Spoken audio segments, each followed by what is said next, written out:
എല്ലാ കൂട്ടുകാർക്കും ശുഭദിനം നേർന്നുകൊണ്ട് നമുക്ക് ഗൗതമിന്റെ അണകനന്ദയുടെ ഇന്നത്തെ നല്ലൊരു വിശേഷം കേട്ടാലോ. അങ്ങനെ ഇന്നത്തെ വിശേഷത്തില് ഗൗതമിനെ വിളിച്ച് റൂറൽ എസ് പി ആ കാര്യങ്ങളൊക്കെ പറയാണ്. ഗൗരി മോൾക്കും നന്ദുവിനും അനുമോദനങ്ങളൊക്കെ കൊടുക്കാൻ തീരുമാനിച്ചിട്ടുണ്ട്. വലിയൊരു മാഫിയ സംഘത്തെ തന്നെയാണോ പിടിച്ചിരിക്കുന്നത്.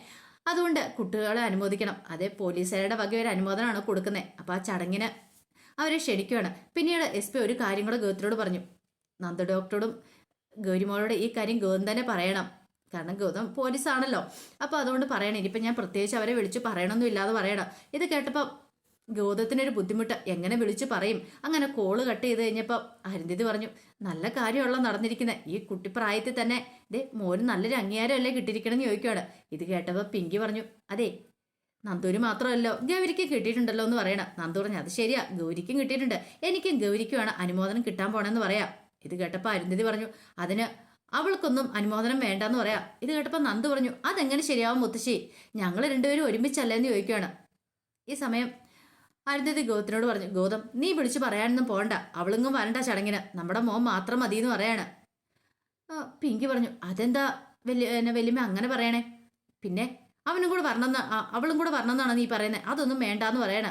ഇത് കേട്ടും പിങ്കി പറഞ്ഞു, അതെ നന്ദുമോൻ മാത്രമല്ല ഗൗരിമോളും കൂടെ ഉണ്ടായിരുന്നു.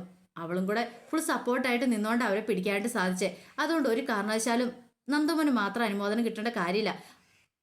എത്രയും പെട്ടെന്ന് തന്നെ അവളോട് കാര്യങ്ങളൊക്കെ പറയണമെന്ന് പറയണം. ഇത് കേട്ടപ്പോൾ അരുന്ധതി സംഭവിച്ചില്ല, ഗൗതമ സംഭവിച്ചില്ല. അവസാനം പിങ്കി പറഞ്ഞു, അങ്ങനെയായിട്ട് കാര്യം ചെയ്യാം, നന്ദുവിനെ കൊണ്ടുപോകുന്നില്ല, ആർക്കും വേണ്ട അനുമോദനം. പിങ്കിയും അരുന്ധതി അവിടെ കിടന്ന് പിന്നെ പ്രശ്നങ്ങളുണ്ടാവാണ്. അവസാനം അരുന്ധതി പറഞ്ഞു, അങ്ങനെയാണെങ്കിൽ അവളോട് പറയുന്നുണ്ടെങ്കിൽ ഗൗതം പോകുന്നില്ല, പ്രശ്നം തീർന്നില്ല എന്ന് ചോദിക്കുക. അങ്ങോട്ടും ഇങ്ങോട്ടും തർക്കം തുടങ്ങി കഴിഞ്ഞപ്പോൾ ലക്ഷ്മി പറഞ്ഞു, നിങ്ങളൊന്നും മിണ്ടായിരിക്കുക, ആരെങ്കിലും ഒന്ന് വിട്ടുകൊടുക്കാൻ പറയാണ്.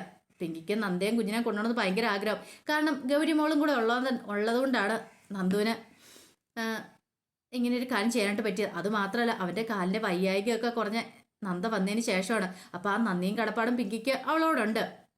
അവസാനം ലക്ഷ്മി പറഞ്ഞു, എന്തേലും ചെയ്യുക, ഇനി ഇതിൻ്റെ പേരിലൊരു വഴക്കം തർക്കമൊന്നും വേണ്ടാന്ന് പറയണം. നന്ദുമോനാണെങ്കിലോ ഗൗരി ഉണ്ടെങ്കിൽ പോകുള്ളൂ എന്നൊരു ചിന്തയിലായിരുന്നു നന്ദുമോൻ ഉണ്ടായിരുന്നേ. പിന്നീട് അങ്ങനെ അവസാനം പിങ്കി ഒരു കാര്യം തീരുമാനിച്ചു. നന്ദുവിനോടൊക്കെ പോയി കാര്യങ്ങളൊക്കെ പറയാൻ തന്നെ തീരുമാനിക്കുകയാണ്. ഈ സമയം ജഗന്നാഥന് എസ്റ്റേറ്റിലെ കണക്കുകളും കാര്യങ്ങളൊക്കെ എഴുതി വെച്ചുകൊണ്ടിരിക്കുകയാണ്.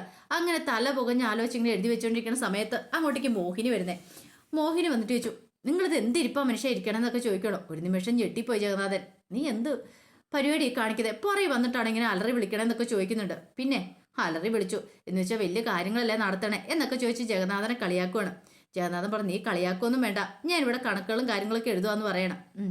എസ്റ്റേറ്റിലെ 2 ചെറിയ കണക്കും എഴുതിക്കൊണ്ട് നിങ്ങൾ ഇവിടെ ഇരുന്നു, ബാക്കി കാര്യങ്ങളൊന്നും നോക്കണ്ടെന്ന് പറയണം. ഇനി ബാക്കി കാര്യങ്ങൾ എന്താ? അതെ രത്നാരം വന്നിട്ട് പറഞ്ഞിട്ട് പോയ കാര്യങ്ങളൊക്കെ ഓർമ്മയുണ്ടല്ലോ. ഈ തറവാട് ഭാവം വെക്കുന്നതിനെ കുറിച്ച് എത്രയും പെട്ടെന്ന് തന്നെ അതിൻ്റെ ഒരു തീരുമാനം ഉണ്ടാക്കണം എന്ന് പറയണം. അപ്പോഴേക്കാണ് പവിത്ര അങ്ങോട്ടേക്ക് വരുന്നത്. പവിത്ര അവിടെ പതുക്കെ മാറി നിൽക്കുകയാണ്. അപ്പോൾ അവർ തമ്മിലുള്ള സംസാരം കേൾക്കുകയാണ്, ജഗന്നാഥനും മോഹിനിയും തമ്മിലുള്ള. ആ സമയം ജഗന്നാഥൻ പറഞ്ഞു, അതൊക്കെ പെട്ടെന്ന് നടക്കുന്ന കാര്യമാണോ മോഹിനി? എടുത്തയാടി നമുക്ക് ഭാഗം വെക്കാൻ പറയാൻ പറ്റുമോ എന്ന് ചോദിക്കാം. എടുത്തയാടി പറയണ്ട, പക്ഷെ പതുക്കെ പതുക്കെ പറഞ്ഞ് കാര്യങ്ങളൊക്കെ നീക്കണം. അല്ലെങ്കിൽ തന്നെ പവിത്രയുടെ വയറ്റ് വളരുന്ന കുഞ്ഞ് ഈ കുടുംബത്തിൻ്റെ അവകാശി. എവിടുന്നോ വലിഞ്ഞു കയറുന്ന ഒരുത്തനെ ഈ കുടുംബത്തിനെ അവകാശിയാക്കാണ്ട് ഞാൻ സമ്മതിക്കില്ല എന്ന് പറയണം. അത് പിന്നെ എങ്ങനെയാ നമ്മളതൊക്കെ പറയണേ? അതിനൊരു ദിവസം വരുമെന്ന് പറയണം. എത്രയും പെട്ടെന്ന് ഒരു മീറ്റിംഗ് കൂടിയിട്ട് എല്ലാവരും കൂടെ ഒത്തുചേർന്നിട്ട് ഒരു മീറ്റിംഗ് കൂടി കാര്യങ്ങൾ പറയണമെന്ന് പറയാം.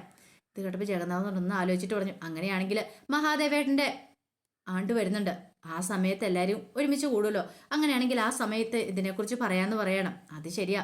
അപ്പോഴേക്കും പവിത്ര അങ്ങോട്ടേക്ക് വന്നു. പവിത്രയെ കണ്ടു കഴിഞ്ഞപ്പോഴത്തേക്കും മോഹിനി ചോദിച്ചു, അല്ല മോളെ നീ ഇതെവിടെയായിരുന്നു എന്ന് ചോദിക്കണം. ഞാനിപ്പോൾ ഇങ്ങോട്ടേക്ക് വന്നാ, ഞങ്ങളാണെങ്കിൽ മോളെക്കുറിച്ച് ഇപ്പം പറഞ്ഞുകൊണ്ടിരിക്കുവായിരുന്നു. എന്താമ്മേ? അല്ല മോളുടെ വയറ്റ് വീഴുന്ന കുഞ്ഞാ ഈ കുടുംബത്തിൻ്റെ അവകാശി. അങ്ങനെയാണെങ്കിൽ ഇതേ ഈ കുടുംബത്തിൻ്റെ ബാക്കി കാര്യങ്ങളെല്ലാം നോക്കി നടത്തേണ്ട നീയും കുഞ്ഞുവാന്നൊക്കെ പറയണം. ഇത് കേട്ടപ്പം പവിത്ര ഒരു നിമിഷവും ഞെട്ടി. പവിത്ര പറഞ്ഞു, അമ്മ അതൊക്കെ ഇപ്പം തീരുമാനിക്കണം, അതിൻ്റെ കാര്യമുണ്ടോ? എന്താണെങ്കിലും ഇതുമായി ഇത്രവായി, കുഞ്ഞ് ഉണ്ടായിട്ടൊക്കെ പോരേന്ന് ചോദിക്കാം. അതെന്താ നിനക്ക് വല്ല സംശയം ഉണ്ടോ കുഞ്ഞുണ്ടാവില്ലെന്ന്? അങ്ങനെ എന്തെങ്കിലും മോഹം ഉണ്ടെങ്കിൽ അതും കൂടെ മാറ്റി വെച്ചാലേ എന്നൊക്കെ പറയണം. അല്ലമ്മേ അത് പിന്നെ ഞാൻ പവിത്രയെ ഒരു കാര്യം പറയുന്ന അങ്ങോട്ട് അനുസരിച്ചാൽ മതി എന്നൊക്കെ പറഞ്ഞ് പവിത്രനെ ചീത്ത പറയണം മോഹിനി. പിന്നീട് പവിത്രയ്ക്ക് എന്ത് ചെയ്യണമെന്ന് അറിയത്തില്ല.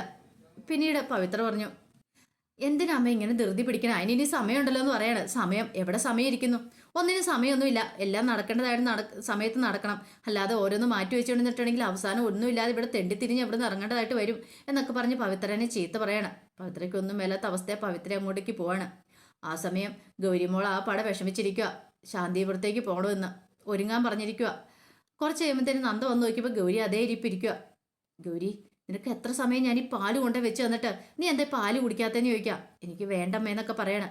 മര്യാദയ്ക്ക് പാല് കുടിച്ചോണെന്ന് പറയാം. എനിക്ക് വേണ്ടെന്നല്ലേ പറഞ്ഞേന്നൊക്കെ ചോദിച്ച് ദേഷ്യപ്പെടുവാണ്. ഓഹോ, അപ്പം നിനക്ക് ദേഷ്യമല്ലേ?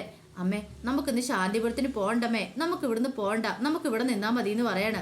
നീ എന്ത് വർത്താനോ ഗേരി പറയണേ? നിനക്കെന്താ ഒട്ടും ബോധമില്ലേന്ന് ചോദിക്കുകയാണ്. അമ്മയ്ക്ക് അവിടെ ജോലിയുള്ളതല്ലേ, അപ്പം നമ്മൾ ഇവിടെ നിന്ന് എങ്ങനെ ശരിയാവണമെന്ന് ചോദിക്കും. അല്ല അമ്മേ, അത് പിന്നെ ഞാൻ വേണ്ട വേണ്ട, കൂടുതൽ ഇനി ഒരു വർത്താനം പറയണ്ട.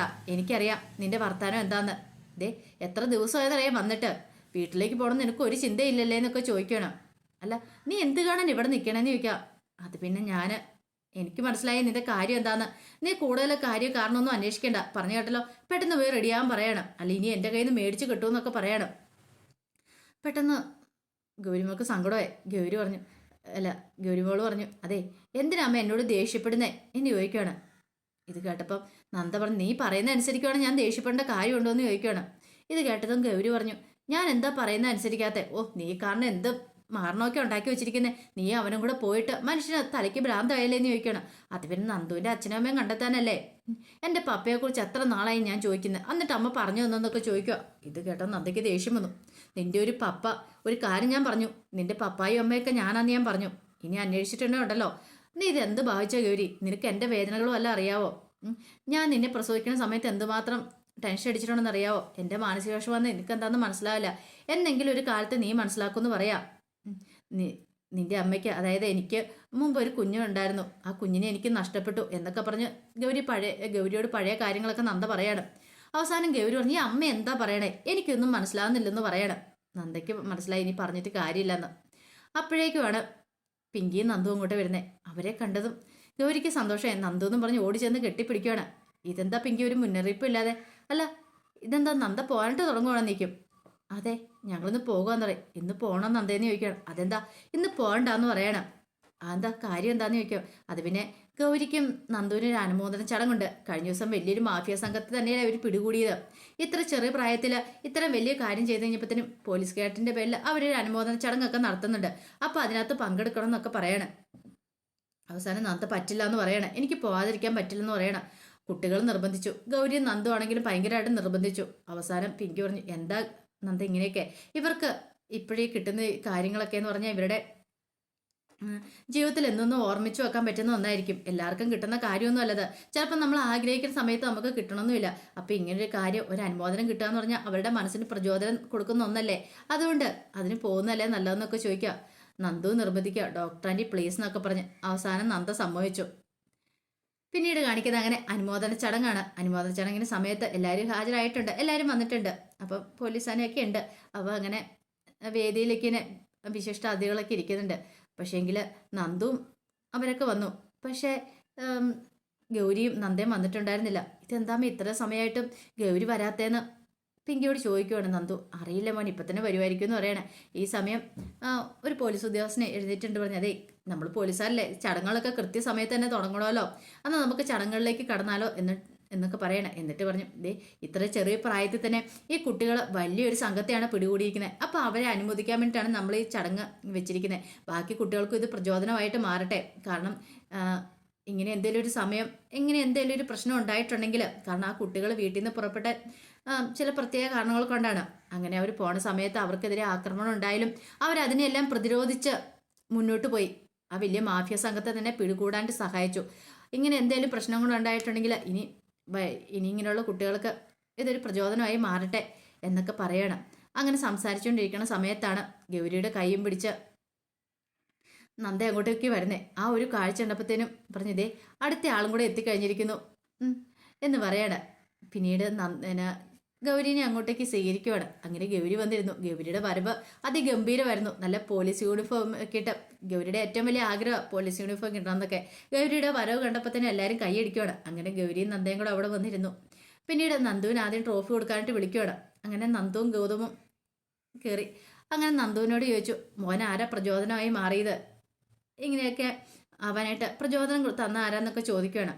പപ്പയാണോ അമ്മയാണെന്നൊക്കെ ചോദിക്കുകയാണ്. എല്ലാം കേട്ട് കഴിഞ്ഞപ്പോഴത്തേനും നന്ദു പറഞ്ഞു, പപ്പ എനിക്ക് പ്രചോദനമായിരുന്നു. പപ്പയോ അതെ, അമ്മയതെ. എനിക്ക് പ്രചോദനം തന്നെയാണ്. പക്ഷേങ്കിൽ അതിനേക്കാൾ ഉപരി എൻ്റെ ഡോക്ടറാൻ്റെയാണ് എനിക്ക് ഏറ്റവും കൂടുതൽ പ്രചോദനം തന്നെ. കാരണം കാലിന് വയ്യായിക ഉണ്ടല്ലോ. അങ്ങനെ കാലൊക്കെ ഈ വയ്യായികം വെച്ച് ഓടാനായിട്ട് പ്രചോദനം കൊടുത്ത് നന്ദയാണ്. നന്ദ അങ്ങനെ പ്രചോദനം കൊടുത്തുകൊണ്ട് മാത്രമാണ് അവന്മാരുടെ പുറകെ ഓടി കല്ലെടുത്തെറിയാൻ പറ്റിയെന്നൊക്കെ പറയണം. ഇത് കേട്ടതും ഗോത്തിന് ഇഷ്ടപ്പെട്ടില്ല. പിങ്കിക്ക് സന്തോഷമായി. പിന്നീട് ഗോത്തിനോട് ചോദിച്ചു, അല്ല മോൻ ഏറ്റവും കൂടുതൽ പ്രചോദനമായി മാറി നിങ്ങളിൽ ആരാന്ന് ചോദിക്കുകയാണ്. ഒരു പക്ഷേങ്കിൽ ഗോത്തിന് ആരാന്നാ തോന്നുന്നത്, ഗോതമാണോ അതോ കുഞ്ഞിൻ്റെ അമ്മയാണോ എന്ന് ചോദിക്കുകയാണ്. ഇത് കേട്ടതും ഒരു നിമിഷം ആലോചിച്ചിട്ട് ഗോതം പറഞ്ഞു, കുഞ്ഞിൻ്റെ അമ്മ തന്നെയാണ്, പിങ്കിയാണ് എല്ലാത്തിനും കാരണക്കാരി എന്ന് പറയണം. ഇത് കേട്ടത് നന്ദയുടെ മുഖം ഒന്ന് മാറി. കാരണം നന്ദയുടെ മുന്നിൽ വെച്ച് പിങ്കിനെ പുകഴ്ത്തി പറഞ്ഞുകൊണ്ടിരിക്കുക ഗോതം. നന്ദയ്ക്ക് സങ്കടമൊക്കെ വന്നു. പക്ഷെ നന്ദ അതെല്ലാം ഉള്ളിൽ ഒതുക്കി ഒന്ന് ചിരിക്കുകയാണ്. അപ്പോൾ അതിൻ്റെ വിശേഷങ്ങളൊക്കെ എന്ന് കണ്ടേ. ഇതിൻ്റെ ബാക്കി വിശേഷങ്ങളായിട്ട് വൈകുന്നേരത്തെ പ്രമോയി വരാട്ടോ. ഒരിക്കൽ കൂടി എല്ലാവർക്കും ശുഭദിനം നേർന്നുകൊണ്ട് നിർത്തുന്നു.